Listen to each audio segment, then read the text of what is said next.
Welcome, trainers. It's the podcast you've all been waiting for. The official start of PBF Season 5.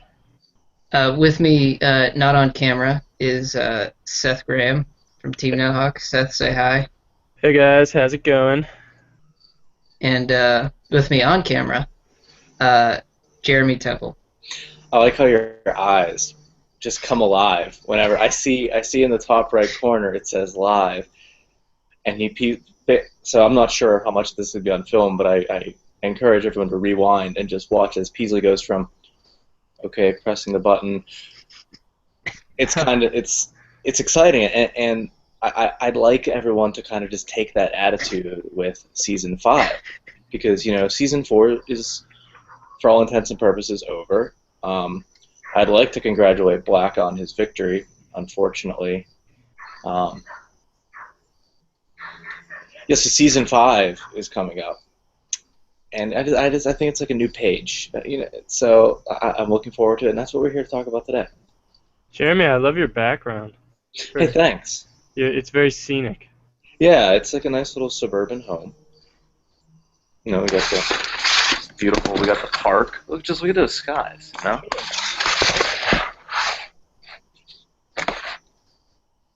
Yeah. Okay, it is a very nice background.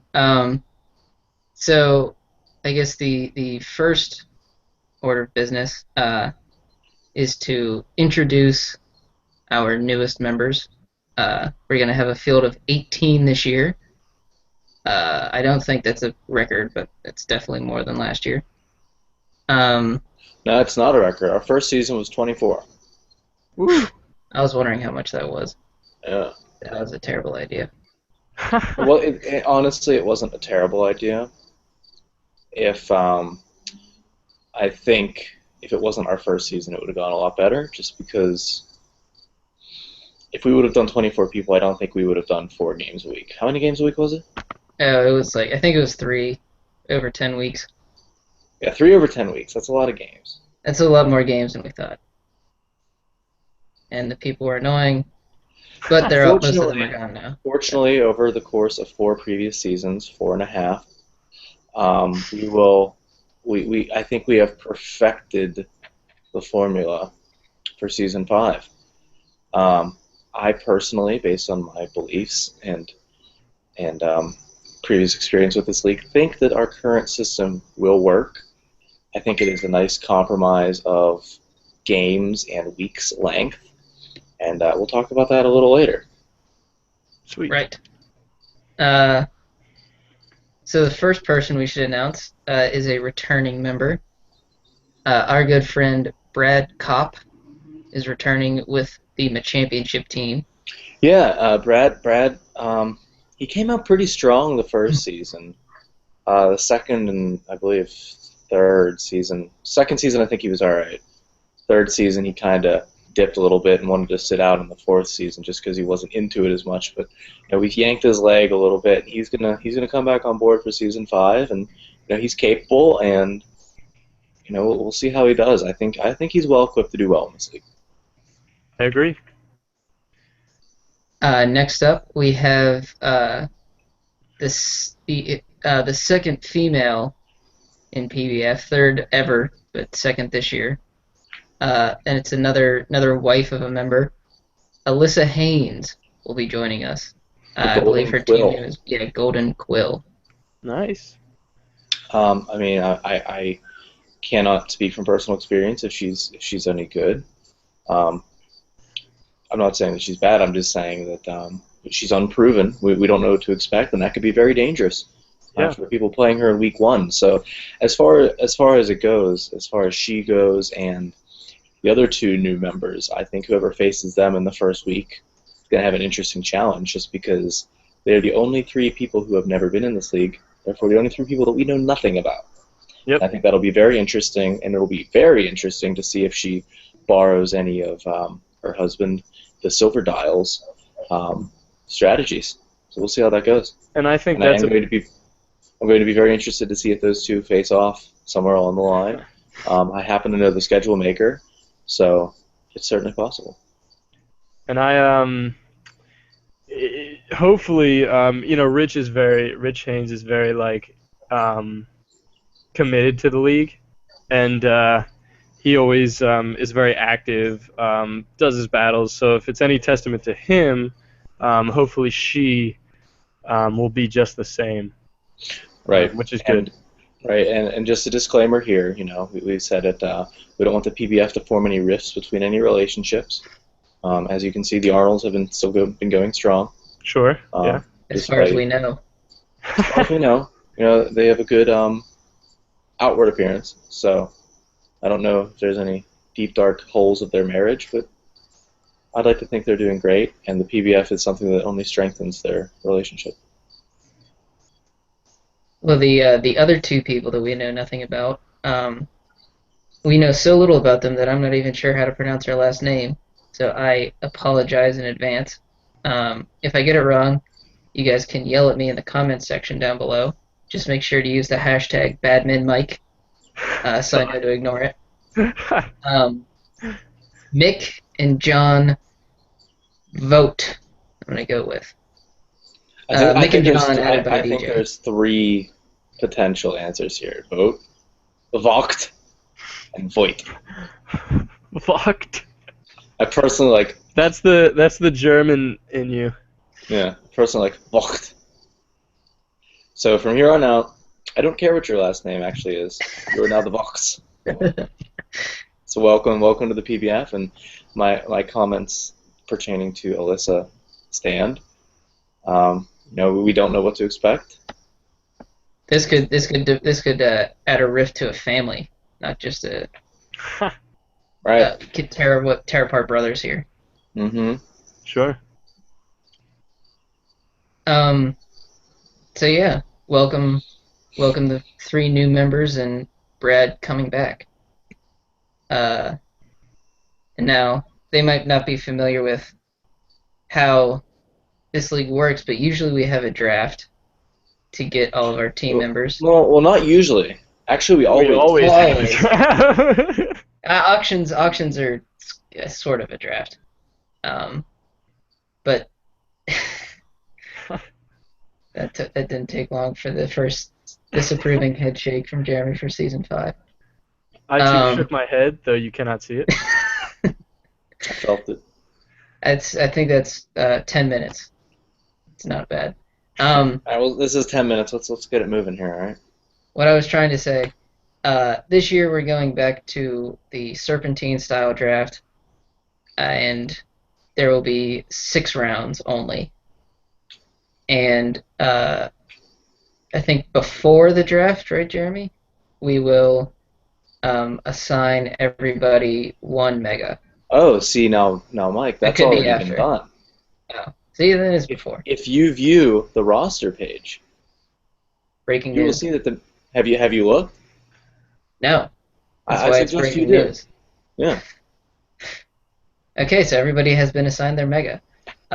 This will be the only mega that you have if you choose to use it. Obviously, you will have a full team of non-megas, but yeah, there will be no trades or waivers this season. Yeah, and I got Seth here. I don't think his mouth is going to move or anything, but I think it's the best way to do this because having 10 people from historical analysis, the only people that really used any more than 6 were Drew, Richard, and on the very rare occasion, somebody else, but very rare. A lot of the teams only use 6.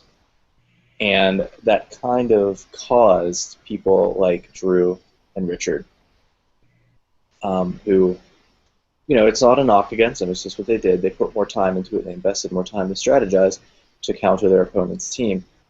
And as a result, it resulted in success, and rightfully so. But I did talk to Drew about this change, and he agrees with it, that this kind of takes away that extra element that they had that was a huge advantage over the other players who kind of just, they said, oh shoot, I have a game, I need to play, and would just throw their team together. Now it's less so preparation more so just skill and inside of the game. And I don't think it's really going to change that much because I'm sure Drew and Richard are just as capable. I know Drew and Richard, P on the Rock, are just as capable of doing well. With just 6 Pokemon in a Mega, and you still have room to interchange and switch. Sure. So I think it's going to work very well. It'll also make the draft go quicker. Absolutely. Very Which we quick, will yeah. need with 18 people. Mhm. Right. So 6-round Serpentine, and you have an assigned Mega, which you can already look at on the rosters Yeah, page. and people are going to wonder why we're randomly assigning the Megas. It's because I made a Mega pool of the 18, in my opinion, the best Megas that are actually allowed, the not super overpowered ones, if you will. And I just randomly assigned them because, as far as Megas go, they make a really big difference in the game. And I didn't want it to be based so heavily on a draft pick. Because, for example, if you get the first pick in the Mega... Hold on. Okay. Gotta make sure my dog doesn't go over the hill here. You guys talk about something. I'll be back. You should bring him on screen. Oh, he's not. So Seth, do you wanna let's look up your Mega real I quick. got Garchomp. Oh, okay then. So obviously very strong, but very weak at the same time. Good assessment. Yeah, but just because he can get one shot by a lot of things. But I think it's interesting. So no Mega is bad. I think we can all agree on that. They're just different. So with me having Garchomp, I obviously have like a very like he's a strong Mega, but he doesn't have any like support or utility to him. So other people's Megas might offer that, but not be much of a threat offensively. So it's just What are we talking about? just how every Mega is useful in its own way. Like I got Mega Garchomp, who is clearly very strong, but you know exactly what he's going to do. He's just going to be this really strong physical attacker. Other people have Megas that may offer more utility or support. Mm-hmm. You can do a lot more different things. To me, I'm much more afraid of like a Mega Sableye than a Mega Garchomp. Like there's a lot of easy counters to like the clearly strong like offensive Megas, where the more defensive or like the unique Megas with like different abilities and stuff take a little bit more finesse to battle around. Yeah, and just kind of going back to my previous point, I wanted to make it as balanced as possible by randomly assigning them. Because, for example, say, Mike had the first pick in the Mega round, and I had the last pick. He's going to get a better Mega than me. Yes, I'm going to probably have a better OU round pick, but that's beside the point. I wanted to kind of isolate the Megas from the draft. I just wanted to give you your Mega. Don't have to worry about it. You just get it, and you can feel confident that you're not getting gypped, because all these Megas are... I don't think any of the Megas in... any of the Megas that have been assigned, I don't think any of them are significantly better than any other one. Yes. I think they all have their uses, and I think it just kind of takes a lot of the stress out. It gives you your Mega immediately. I don't know exactly when the draft is going to be, but you now have tons of time to prep for the draft, knowing that you can, if you want to, at least have a Mega you can build your team around. And it's a curated Mega. So you know it's good. Okay. So, go to the rosters page and look up your Megas right now. Next up, we're going to stick with the gen-specific conference assignments until we run out.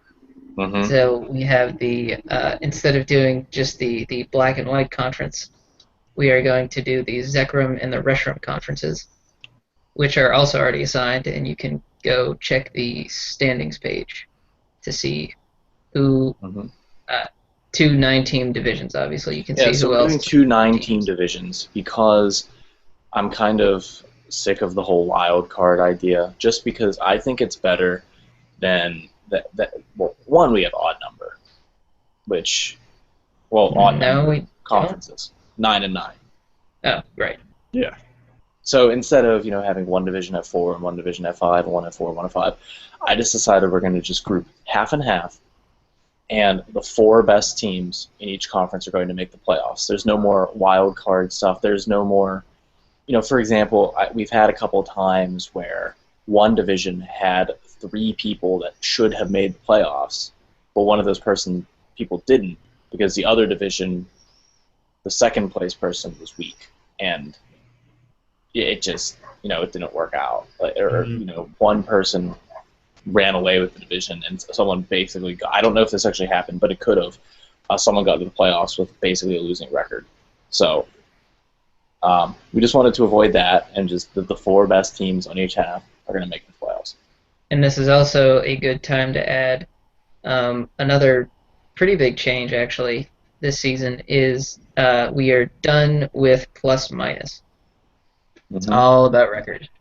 Yeah, and the reason for that is because you will face everyone in your conference. So if there is a tiebreaker, we don't need to worry about plus minus. It's just, the tiebreaker is who won your singles game. So this kind of adds more importance to every individual game. If you're neck and neck with somebody, and you're facing them, even if you're behind them in the standings, if you beat them, that's a tiebreaker you have. And one reason we got rid of plus minus is because it's a pain to keep a track of. Yeah. But another reason is we kind of want to turn people away from conservative play, which obviously that's some people's strategy, and that's fine. But I have noticed that some people, including myself, on occasion, have kind of gone the extra mile to win 6-0 to just preserve just a plus-minus lead or whatever.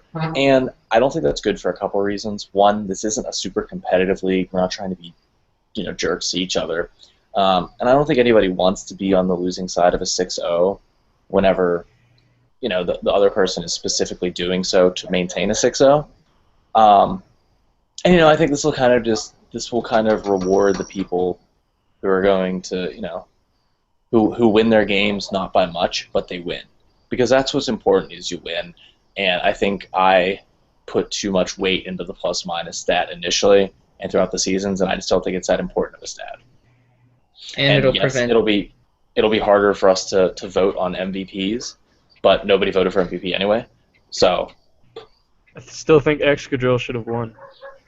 Based on the votes, I think it was like a tie between Gliscor and somebody weird. I don't remember who. And it'll hopefully prevent 200-turn games that get stuck on 2 walls that aren't going to kill each other. You should bring Hogan on camera. Is he above you? Yeah. So yeah, no plus minus. Yeah, hope you guys just pick fun guys. If you want keep battles of the week to come back, we're gonna need fun games to call. No one wants to watch a stall battle, except for maybe Jared. He's weird. And speaking of playing everyone in your conference, the schedule is going to change again. I think it might have changed every season. We are going to do 3 games a week again, but it's only going to be for 3 weeks. So you'll play everyone in your conference once, and then 1 interleague. Yeah, that means so you get 9 games. It's basically the same amount of games we had last season, but over 2 less weeks, which means that we can give people a little bit more leeway with finishing their games on time. And in addition, you can add an extra week. We can, in between the regular season and the playoffs, we can have our makeup week. I think that makes it easy for people. Nice. But the makeup week isn't going to be long, because I've learned that if there's a long lull between the season and the playoffs don't get played. That's truth. If there's a day between the regular season and the playoffs don't get played. That is also true. So yeah, that's pretty But much everything. I think that's all we need to really address. I don't want to say any more, just because people aren't going to watch it if it's any longer. Right. Plus, The one only other important thing, um, the draft will be sometime after August 15th. We have not yet nailed down the exact date or time yet, but it won't be next week or this week. Gotcha. why? When you're going on vacation. Yep. It's a late vacation there, Peasley. I know I had to wait for my sister's internship to finish. Ooh, where's she working? She Taking was your working at BNY. taking your sister somewhere nice. Eh, Maryland's okay. Where are you going to Maryland? Ocean City. That's where I go. It's awesome. Nice. Okay, well, now that we're fully off the Yeah, well, rails. hey, don't enjoy yourself too much, because when you get back, we have a season 5 to get to. Oh. Yeah, yeah. I'm gonna need the pre-relaxation. Okay, that's enough. Um, for Seth Graham, Jeremy Temple, and also Hogan Temple, I'm McNeely. Have fun at season 5.